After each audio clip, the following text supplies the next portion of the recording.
মোবাইলে কোরআন তেলাওয়াত শুনলে সওয়াব হবে না, খুব গুরুত্বপূর্ণ একটি বিষয়।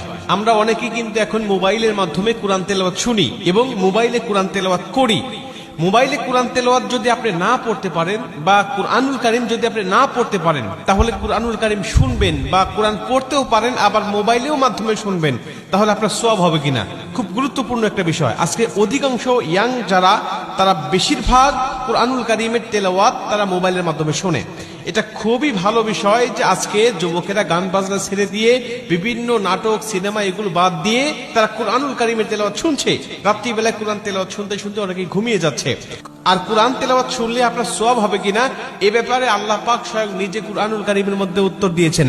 আল্লাহ বলছেন, ওয়াইদা কুরিয়াল কুরআনু ফাসতামিউ লাহু ওয়া আনসিতু লাআল্লাকুম তুরহামুন। আল্লাহ পাক বলছে, যখন কুরআনুল কারীমের তেলাওয়াত হয় তখন তোমরা চুপ থাকো, তোমরা কথা বলো না। ওয়াইদা কুরিয়াল কুরআনু ফাসতামিউ লাহু ওয়া আনসিতু লাআল্লাকুম তুরহামুন, এবং মনোযোগ সহকারে তোমরা শ্রবণ করো, আশা করা যায় যে আল্লাহ পাকের রহমত তোমাদের উপর বর্ষিত হবে। আল্লাহর কোরআন আপনি শুনবেন মোবাইলের মাধ্যমে হোক আর কারো কণ্ঠে হোক আর সামনাসামনি হোক, আপনি যখনই কুরআনুল কারীমের তেলাওয়াত শুনতেছেন তখনই আল্লাহ আপনার উপরে রহমতের বারিধারা বর্ষণ করছেন। অতএব মোবাইলের মাধ্যমে আপনি কোরআন তেলাওয়াত শুনতে পারবেন, এটা হলো প্রথম নম্বর কথা।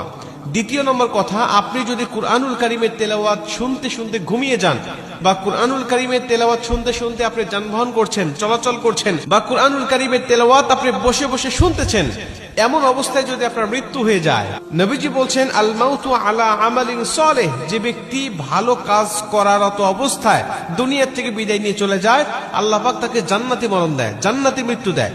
আমাদের মৃত্যু কখন হবে, আমাদের মরণ কখন চলে আসবে আমরা কেউ জানি না। আল্লাহ যদি আমাদের ভালো কাজ করারত অবস্থায় মৃত্যু দেয়, অর্থাৎ কুরআনুল কারীমের তেলাওয়াত শোনা অবস্থায় আপনার মৃত্যু হয়ে গেছে, অথবা কুরআনুল কারীমের তেলাওয়াত শুনে আপনি ঘুমিয়ে গিয়েছেন, ওই ঘুমের ঘরে আপনার মৃত্যু হয়ে গেছে, নবীজি সাল্লাল্লাহু আলাইহি ওয়াসাল্লাম বলছেন যে আল্লাহ পাক তাকে জান্নাতি মরণ দিবে। শুধুমাত্র তাকে সওয়াব নয়, বরং মরণটা জান্নাতি হয়ে যাবে।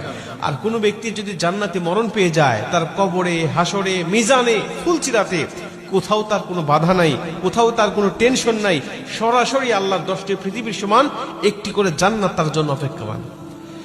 মুসলমান ভাইরা আমার, এজন্য আল্লাহ পাকের কুরআনুল কারীমের তেলাওয়াত আপনি করবেন। যদি কুরআনুল কারীমের তেলাওয়াত করার পাশাপাশি কুরআনুল কারীমের তেলাওয়াত আপনি শুনতে চান, তাহলে অবশ্যই আপনি কুরআনুল কারীমের তেলাওয়াত আপনি শুনতে পারবেন।